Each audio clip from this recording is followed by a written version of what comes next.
mencatat semua uang yang dikeluarkan seperti pembelian bahan baku, perlengkapan, dan pembiayaan operasional lainnya. Berikut contoh jurnal pengeluaran kas.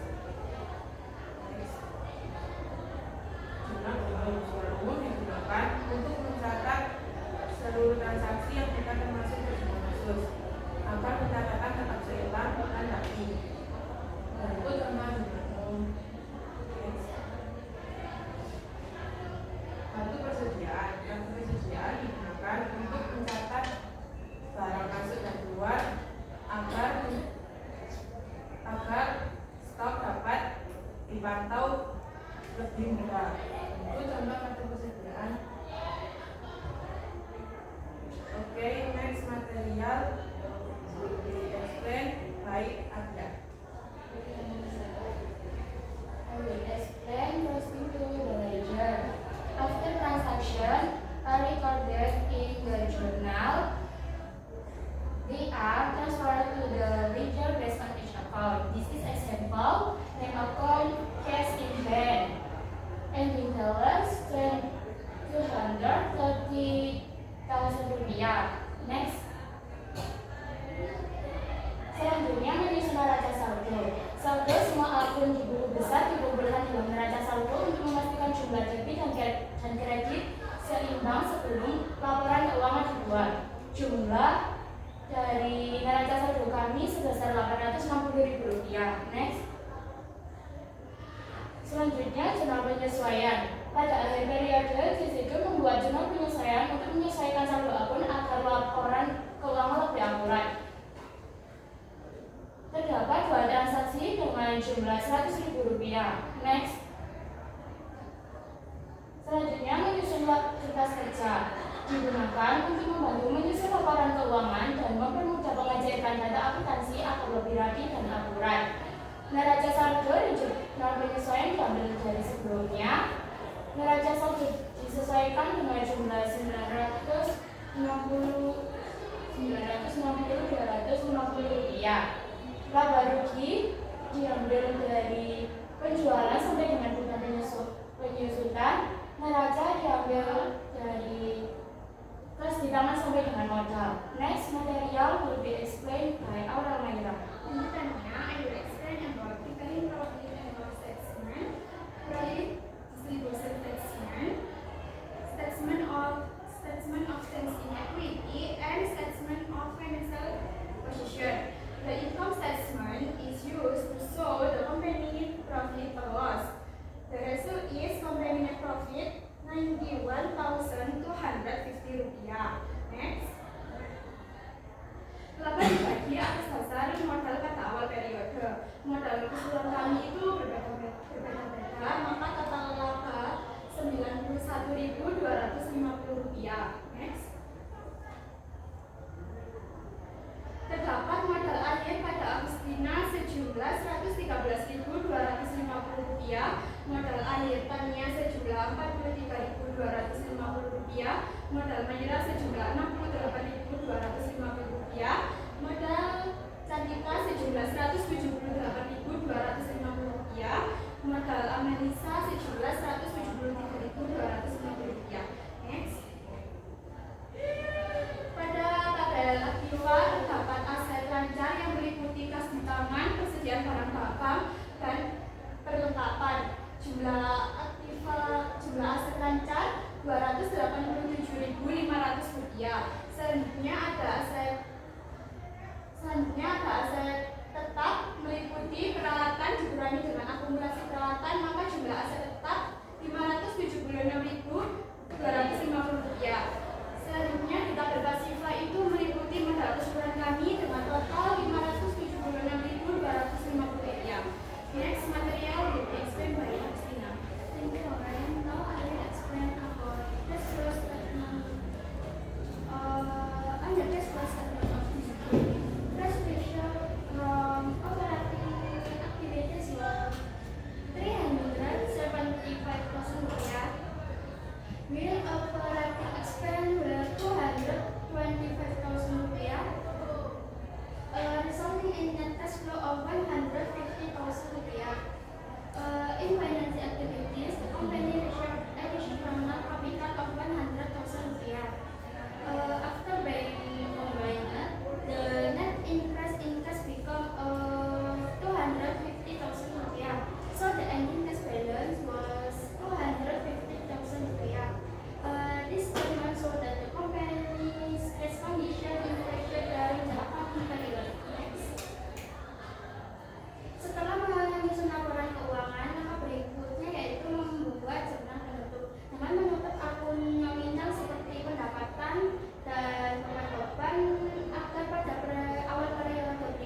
kemudian iktisar UHPP Rp181.750.000 dan iktisar promoter yaitu Rp91.250.000 dan jumlahnya debit kredit yaitu Rp750.000. Menyusun neraca saldo setelah pembentukan. Neraca saldo ini berisi akun real yang masih ada nominalnya seperti kas di tangan sebesar Rp250.000 debit, kelengkapan Rp52.500 debit, kemudian peralatan Rp385 debit. Dan yang dikredit yaitu akumulasi penyusutan peralatan sebesar Rp96.250.000. Kemudian modal Agustina Rp113.250.000, modal Meira Rp68.250.000, modal Amelisa Rp173.250.000, modal Jantika Rp178.250.000 dan modal Tania yaitu Rp43.250.000 dan jumlahnya dari kredit yaitu Rp672.500.000. Next. Siklus akuntansi pada Ziko dilakukan secara bertahap mulai dari mengumpulkan data transaksi terus hingga menyusun laporan keuangan setiap tahap saling berkaitan untuk menghasilkan informasi keuangan yang rapi, jelas dan akurat sehingga kondisi keuangan usaha dapat dipantau dan dikelola dengan lebih baik. Oke, saya silakan kepada moderator. That is all of our presentation. Now we would like to open the question and answer session. Terkait dengan jurnal penyesuaian, di situ terdapat 2 jurnal penyesuaian kalian, perlengkapan sama peralatan. Dan mengapa kalian melakukan penyesuaian terhadap perlengkapan dan peralatan? Ingin menjawab karena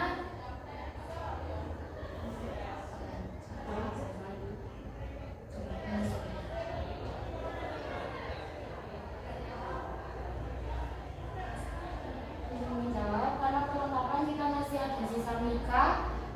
Kita membeli mika seharga 7,5 itu 50 biji, lalu terpakai hanya 25, sisanya tinggal 25 itu maaf 7.500 dibagi 50 itu 150 perak dikali 225 hasilnya 3.750. Lalu yang beban penyusutan akumulasi penyusutan peralatan, kita mempunyai peralatan sebesar 385.000.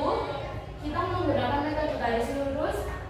385.000 dibagi dengan 4 tahun hasilnya 96.250 rupiah. Peralatan kenapa nggak disusulkan? Kan tidak kurang toh? Nggak jelas ya peralatan. Iya, kita antisipasi juga takutkan ada kerusakan juga karena yang ini Berarti waktu kamu menyusulkan itu ada kerusakan di peralatannya.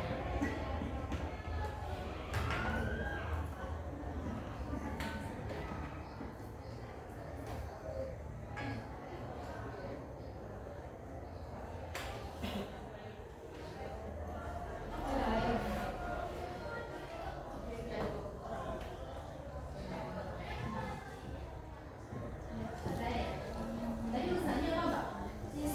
Cisro. Iya. Ide peluang usaha.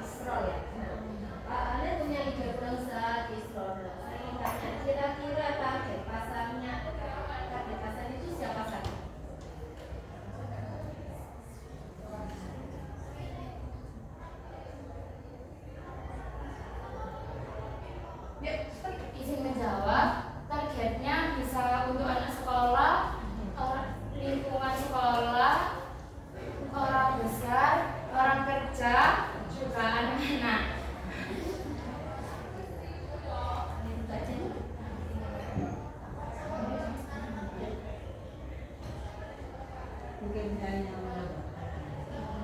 untuk bahan atau perawatan itu memang hitungnya pakai penyusutan. Kemudian penyusutan bukan berarti barang itu rusak tidak penyusutan, tapi barang yang kamu beli seperti panci, kompor itu mungkin mempunyai masa 10 tahun, 20 tahun. Jadi barang itu harga itu kamu beli sesuai dengan waktu rusaknya. Jadi nanti kalau pas itu rusak, uang penyusutan, uang kamu ambil penyusutan itu bisa kamu belikan. Jadi nggak harus rusak kemudian kamu penyusutan. Memang perhitungannya harus pakai penyusutan. Mungkin saya perlu memberi materi untuk yang KPP sama itu nanti. Terima kasih. Terima kasih.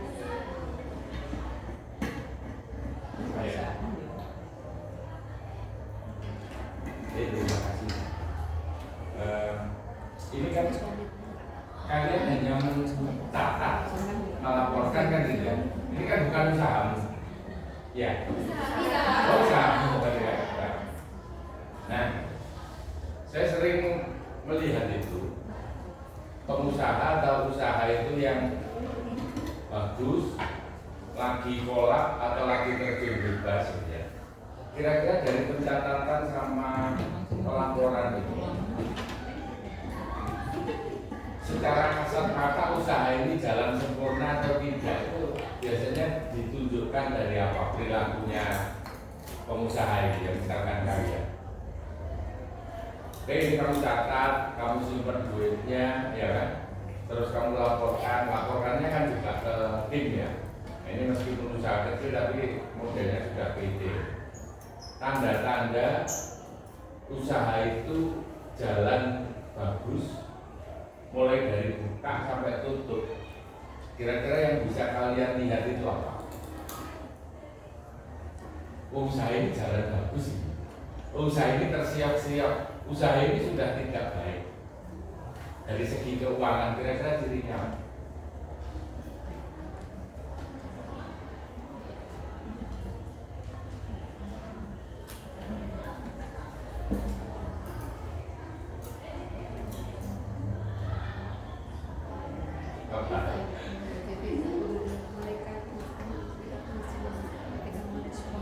Misalnya begini, ada orang ini harganya berapa ya? Per piece 5.000, oke. Kamu baru buka, saya beli, uang saya 100.000, tadi saya beli satu saja. Nah, kira-kira usaha ini jalan, usaha ini tidak, usaha ini tersiap-siap, cirinya apa? Saya beli satu, uang saya 100.000. Pembeli pertama. Menjawab ya Pak. Nah, ya. Kalau untuk pembayarannya nanti kita bisa ambilkan dari modal juga dari kami. Lalu untuk keterusannya jika ada lancar, penjalannya lancar itu kita bisa mempromosikan dari media sosial. Betul. Ya. Berarti ada kembaliannya 95. Saya pembeli pertama. Iya. Ada. Dari mana uang kembalian itu tadi?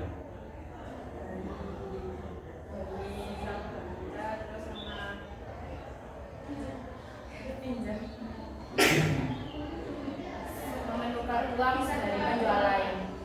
Begitu. Ya. Kamu pernah nggak beli di Indomaret, Alfamaret dan susu? Pernah. Pernah? Pernah. So, Iya dikasih pernah. pernah. Berarti itu Indomaret yang tidak sehat, Alfamaret yang tidak sehat. Kamu pernah beli di Matahari karena susu ya? Artinya apa? Jika pencatatan perekonomian atau keuangan itu sehat, usahamu sehat, wong tuku masuk duit 1 juta, kalau saya ketemu susu. Paham ya? Ya. Jadi usaha itu kalau sehat, pembeli pertama berapapun uangnya besar, ada kembaliannya. Tapi kalau teman-teman kita yang usaha-usaha limbung, mau layu boleh susu, berarti itu ekonominya tidak sehat. Perekonomian usahanya tidak sehat. Makanya kamu harus bisa nanti terapkan atau masukkan kepada klienmu misalnya. supaya setiap hari itu menyisihkan minimal itu 60% dari omset itu untuk uang kembali. Ya. Pengemis itu nek jual di Indomaret receh, gak tahu ditolak. Kenapa itu menguntungkan? Gitu ya. Untuk kemarin wong jual duit, kamu tolak.